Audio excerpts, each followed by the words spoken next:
Hey folks, how's it going? It's Mr. Murray, and I'm coming to you today with a little review of the probability unit for Course 2 Honors. This is the review for 2019-2020. We really took a look at the unit kind of at a glance. We didn't really cover all of chapters 22 and 23, which talk about probability, and there's even one about problem solving. But this is what we covered. So we covered four main sections, and that was probability and set theory, conditional probability, independent events, and then dependent events and the multiplication rule. And as you might remember, I basically split it up into three videos. One was the probability and set theory, two was the conditional, and then three, I put independent, dependent, and multiplication rule all together. So in this video, I'm basically going to be breaking down the review along those lines, right? So I'll have some stuff on based on the first video, the second, and the third. And throughout this video, I'm going to be linking to those. And I really encourage you to take advantage of all the resources I have to offer so you can make sure you're ready for this one. Another thing worth noting, please make sure you have access to the card sample space. I'll try to remember to put it in today's lesson notes, but that's going to be helpful in terms of solving some of the problems because, a deck of playing cards is a pretty common probability scenario, and it's something that's not as easy to envision as like a dice or a two-sided coin. All right, I'm going to start with probability and set theory. So in this first video, we talked about the theoretical probability. And the theoretical probability is the probability that an event occurs, and it's defined as follows, right? So essentially, if we have an event E and we have a sample space S, we count up the number of things in the sample space, we count up the number of things in the event, right? And the event, when we think of the event, we think about, right, the good stuff. And we think sample space, we think the possible stuff, right? So out of what could occur, what is the stuff we want to occur according to whatever the event is, and we take the number of things in the event and divide by the number of things in the sample space. That gives us the probability. We talked about how it could be represented as a fraction, as a decimal, or as a percent. Just please look out for what notation to use if that is specified, okay? So here's some basic probability here. So if we look at this spinner, pretend that I have a spinner, and I go ahead and I spin it. One thing you notice here is that this circle is split up into sectors, each sector having the same area. So what I would assume is that each sector is equally likely to be landed on. So here we can see that there are 3, 4, 5, 6, 7 total pieces in the spinner. If I spun the spinner one time, what's the probability it will land on a gray piece?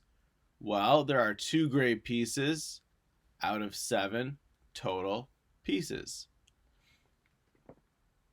All right, I'm going to assume this is a black space here. So that would be 1 out of 7 for a black space. And then if I spun the spinner one time for a white space, that would be 4 out of 7. What about a white space or a black space? Well, that would be, these 4 would be good, or this one. So it would be 5 out of 7. So it's basically, what are the things that you want to happen? For example, in number 2, landing on a gray piece. And what are the things that could happen? That is, you could land on any of the 4 white pieces, any of the 2 gray pieces, or the black piece. Okay. So let's turn up the heat a little bit now. So we have a bag, right?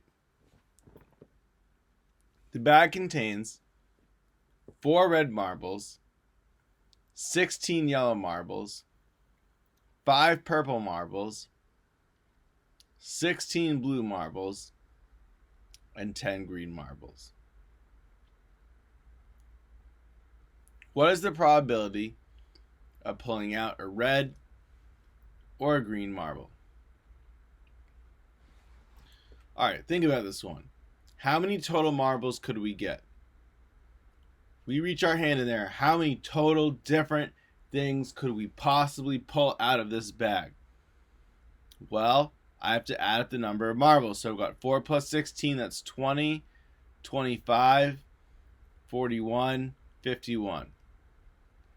So there's 51 different possible marbles that I could pull out of this bag.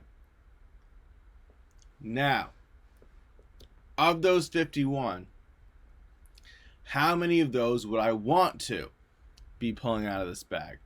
So it's red or green. So there are 4 red marbles. There are 10 green marbles. So out of those 51, there are 14 things that I might want to actually pick out, right? The 14 combined red and green. I'll real quick write that as a decimal. So I'm going to round it maybe 3 decimal places. It's about 0.275, which is about 27.5%.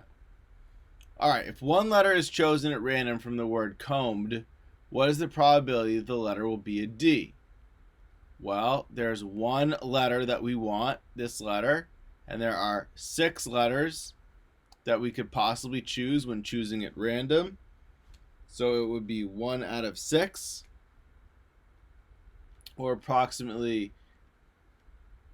16.7%. All right, a dice cube has, a dice cube has 6 sides, okay? And they're numbered 1 to 6. If the cube is thrown once, what's the probability of rolling an odd number? Okay, well, if we think about this, there are a total of, if we think about it, 6 faces on the dice. Now that's 1, 2, 3, 4, 5, and 6, right? So how many of those are odd? Well, 1 is odd, 3 is odd, and 5 is odd. So that's a total of 3 out of 6, or 1/2, or 0.5, or 50%. All right. Finally, if one letter is chosen at random from the word refuse, what is the probability that the chosen letter will be an E? So there's 2 E's. So that's 2 out of how many letters? 6, or 1/3, or 33.3%, or 0.333. If you really have to use a decimal, but I would prefer ideally you use a third because that's the most accurate. All right, so please make sure you understand what I did here. And then when you're ready, I'm going to go ahead and move on to the next problem set.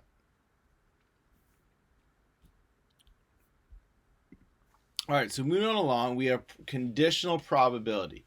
So a conditional probability, as we discussed, is the measure of the likelihood that an event will happen given that an event has already happened. So we discussed some examples, right? We talked about what's the probability that you're going to pay your loans back given that you've had a history of doing well or doing poorly. What's the probability that you're going to be a risk to a auto insurance company given that you've had an accident, given that you have had a ticket before, etc. Okay, so when we think about a conditional probability, it's very similar to a theoretical probability, except we need to restrict our sample space because the event be happening in many circumstances will mean that we're no longer interested in all the possibilities, right? Some doors have been closed because B has already occurred. Okay, and that has to do with whether the events are dependent or independent, and we'll talk about that in a few minutes. Okay, so the first way we can look at conditional probability is through frequency tables. Now remember, last year we talked about conditional relative frequency, and that is very closely related to conditional probability. So in order to study the relationship between the amount of sleep a student gets and his or her school performance, a researcher collected data from 120 students. The two-way frequency table shows the number of students who passed and failed an exam and the number of students who got more or less than 6 hours of sleep the night before. So based on this table, we need to answer the question. To the nearest whole percent, what is the probability that a student got less than 6 hours of sleep and failed the exam? Okay. So basically, the probability that a student got less than 6 hours of sleep and failed the exam. So I'm going to tweak this problem up, and I'm going to say this. I'm going to say, what is the probability that a student who got less than 6 hours of sleep failed the exam? So basically, given that you got less than 6 hours of sleep, what's the probability that if I picked you, hey, you guy who got less than 6 hours of sleep, pick you, what's the probability that that individual will have gotten a failing grade? Now, notice I didn't say, hey, you student. I said, hey, you individual who got less than 6 hours of sleep.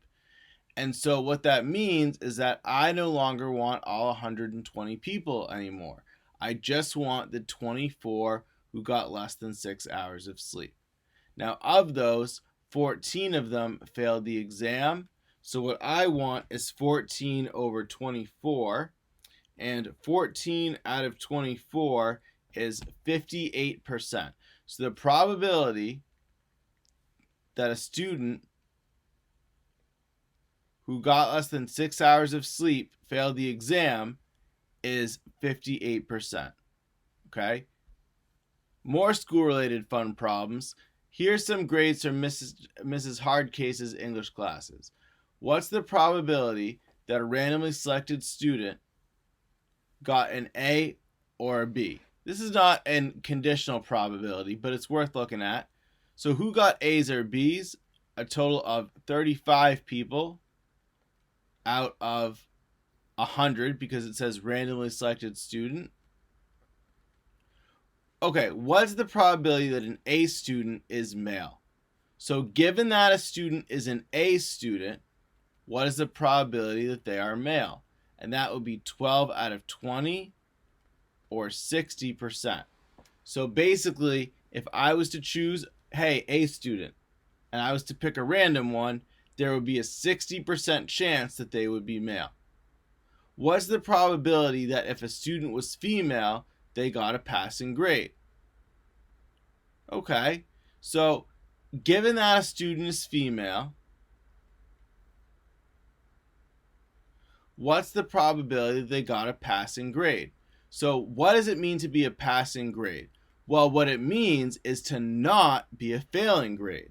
And so if 44 girls or females were in this class and 6 got failing grades, then the remaining 38 got passing grades. And this is using the idea of a complement.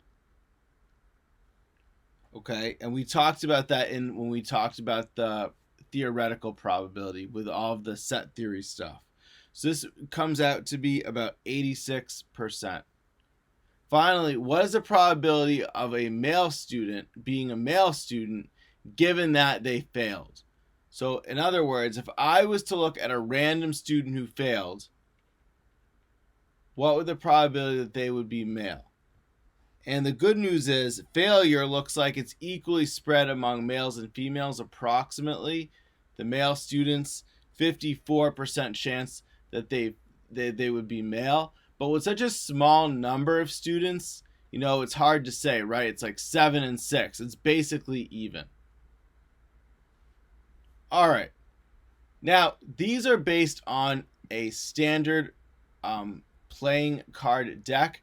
Just as a quick reminder, in a playing card deck, you have 4 suits: the clubs, the spades, the hearts, and the diamonds.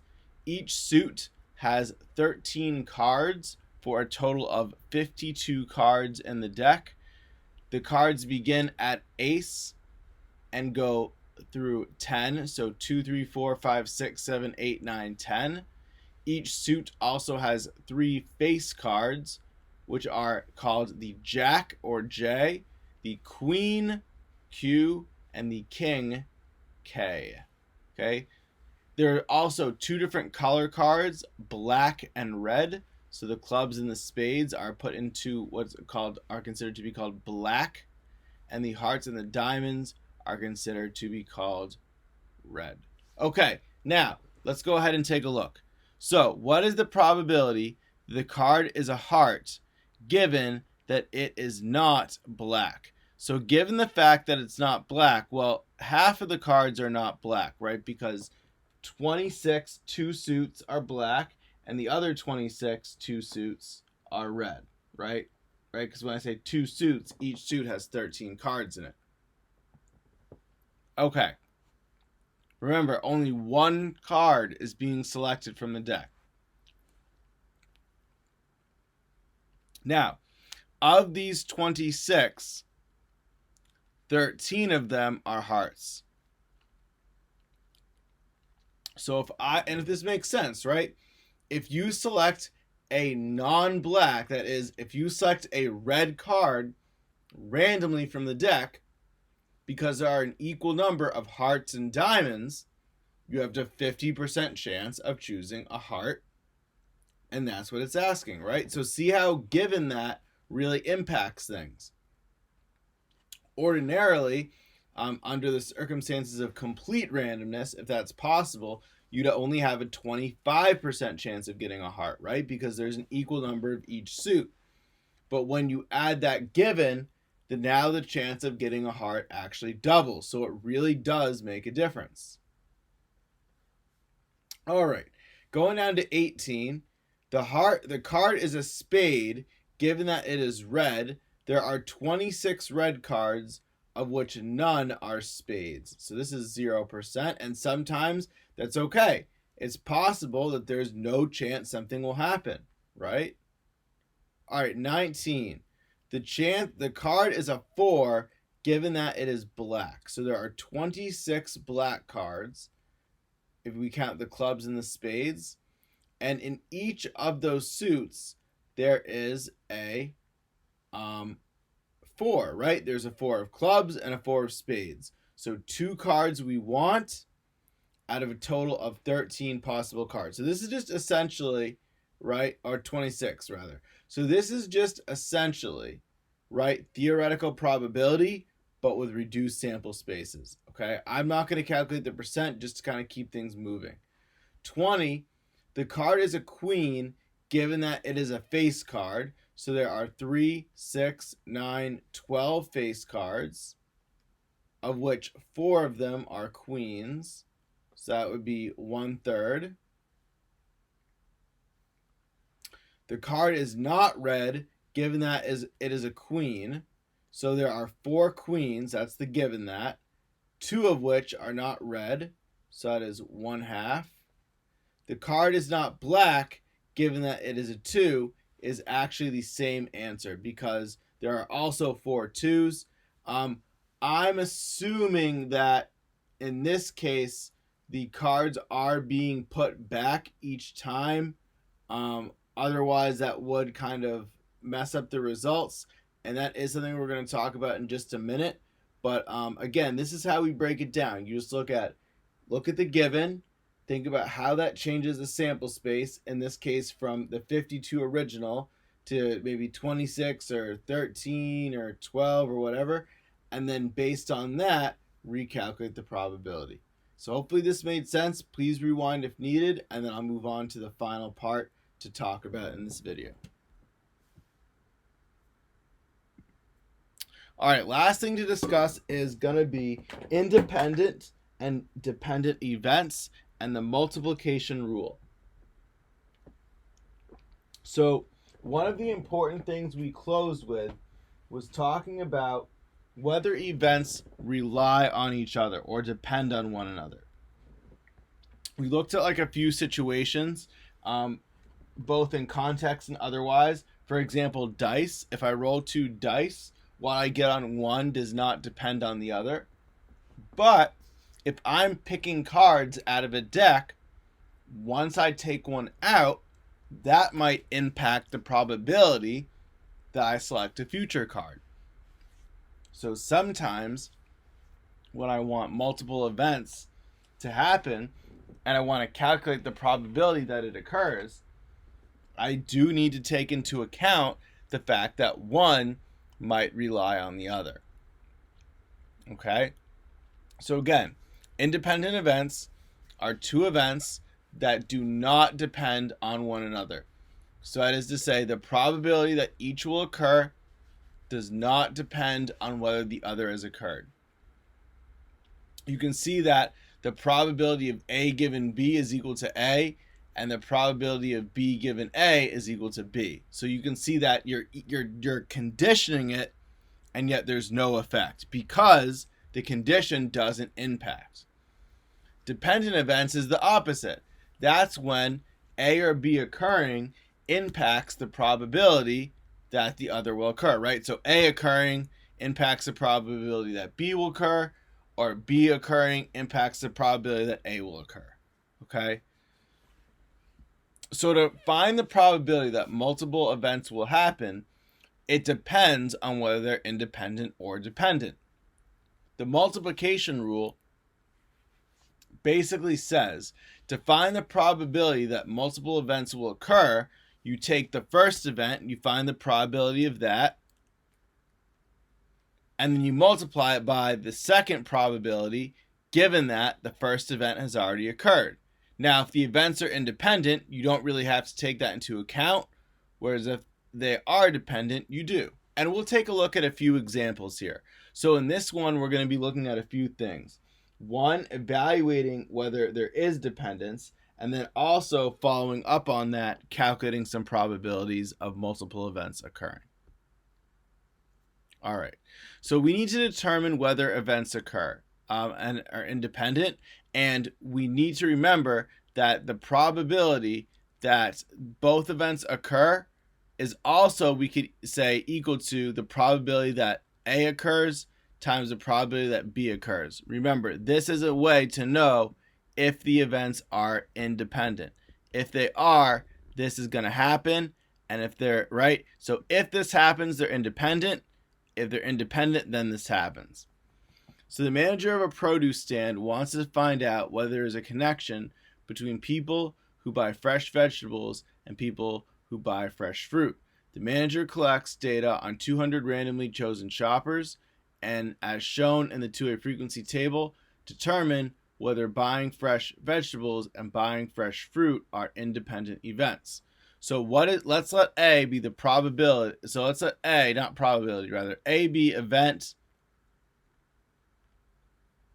bought vegetables. B is the event bought fruit. So the probability that I bought vegetables and I brought fruit, and that just means intersection or and. Well, that would be 54 out of 200. The probability that I bought vegetables, well, that would be equal to 85 out of 200. And the probability that I bought fruit, that would be equal to 74 out of 200. And I can see when I multiply the probability of A by the probability of B, I do not get the probability of A and B. So the events are not independent. Okay, the other way to know is this. the probability that I bought fruit, given that, so the probability that I bought vegetables, given that I bought fruit. So let's see who bought vegetables. Okay, so of the people who bought fruit, remember, given B, so we put B on the bottom, 54 of them bought vegetables.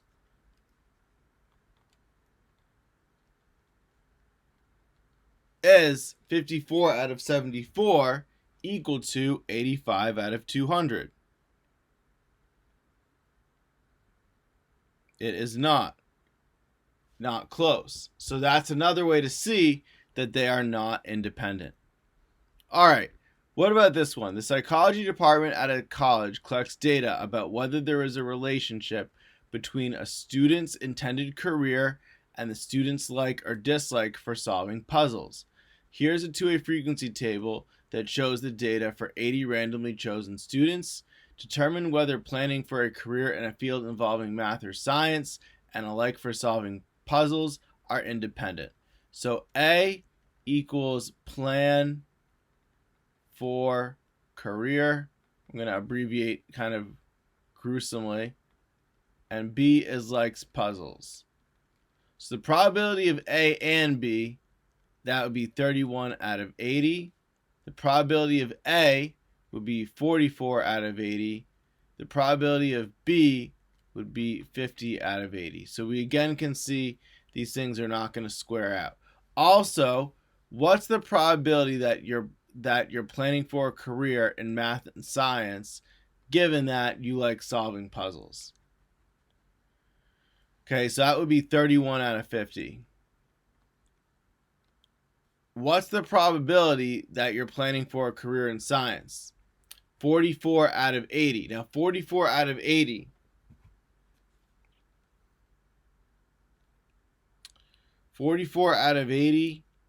is 55%.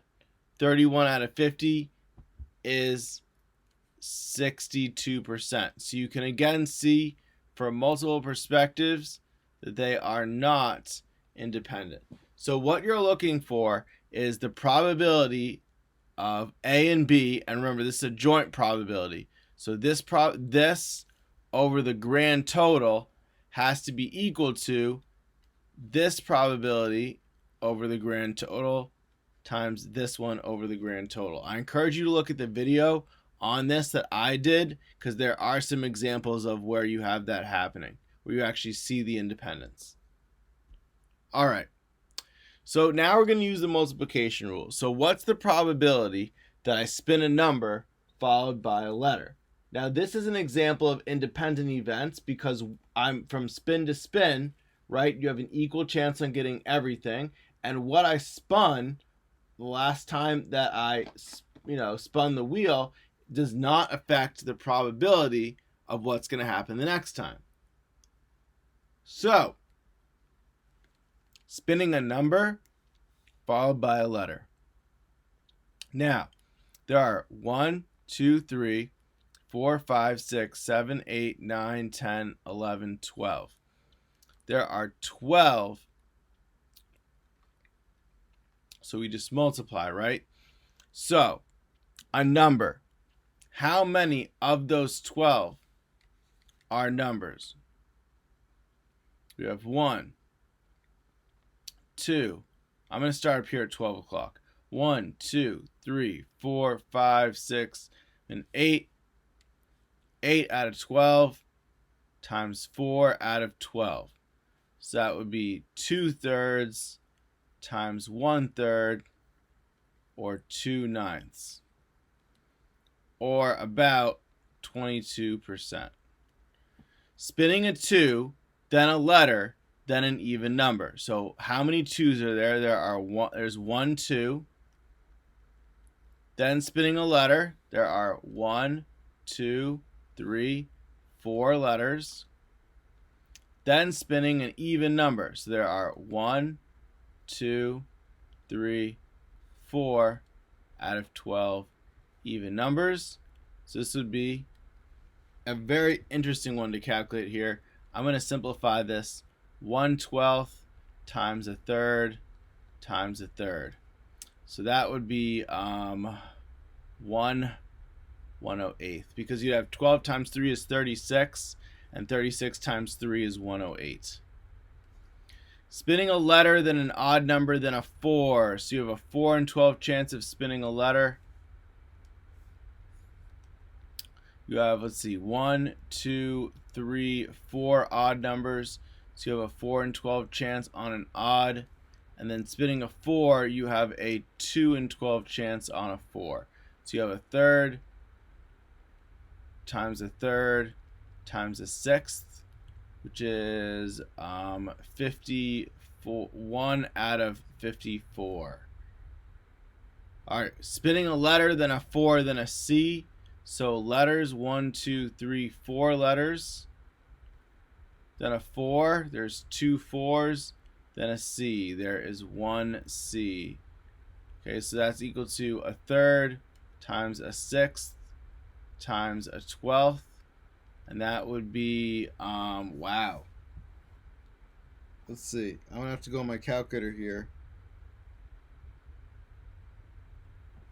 1 out of 216.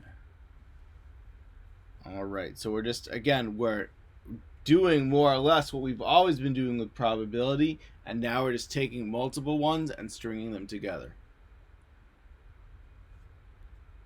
Okay. The end is in sight. So there are 2 green, 8 red, and 6 yellow marbles in a bag. You choose a marble without looking at it, put it aside, then choose another marble without looking. Use the multiplication rule to find the specified probability, entering as a fraction. Now, put it aside. It's like crazy how little words that is, but how important it is. That means there is no replacement. Okay, so that means that initially we start with 8, 2, 8, 6. 16. So we start with 16 marbles in the bag. But then when we take one out and set it aside, there are only 15 marbles left. So I need specifically a red marble and then a yellow marble. So there are 8 red marbles I could have picked from. Once I pick that out, there are only 15 marbles left, of which 6 are yellow. So that is a half times 2/5, because these are both divisible by 3, and that is equal to 1/5. In other words, about a 20% chance. Finally, a similar problem. There are 6 green, 10 red, and 6 yellow marbles in a bag. Now we're going to choose a marble without looking, put it aside, and choosing another marble. So same process. So I need the probability. I choose a red, then a yellow, then a green. So again, similar process. There are 10, 16, 22 marbles in the bag. Once I've drawn one and put it aside, there are 21. And then when I do that again, there are only 20. Okay, so now what I need to do is, okay, red marble. So there are 10 red marbles. Then there are 6 yellow marbles. And then there are 6 green marbles. I get lucky here because I don't ask for, what's another red marble? So then I've got to take into account the numerator will have changed as well. But in this case, because I'm not asking for a like red again or yellow again, for example, I'm only concerned about how it's impacting the sample space. Okay, let's try to simplify this. So 10 out of 22, that would be 5/11. 6 out of 21, that would be 2/7. And 6 out of 20, that would be 3/10. So that would be 30 over 770. Because that's 77. So it would be 3 over 77. All right, folks, hopefully you found this video to be helpful. Do keep in mind we have our probability mini assessment coming up soon. And again, the idea is just take it honestly, do your very best. Your score is not what's important. giving you a sense of closure and a sense of what you know and what you need to work on is what we're focused on. All right. So best of luck. I'm looking forward to seeing everyone at the Hangout today. Don't forget to love math. And as always, remember that you can do it. All right. Until next time, have yourself a wonderful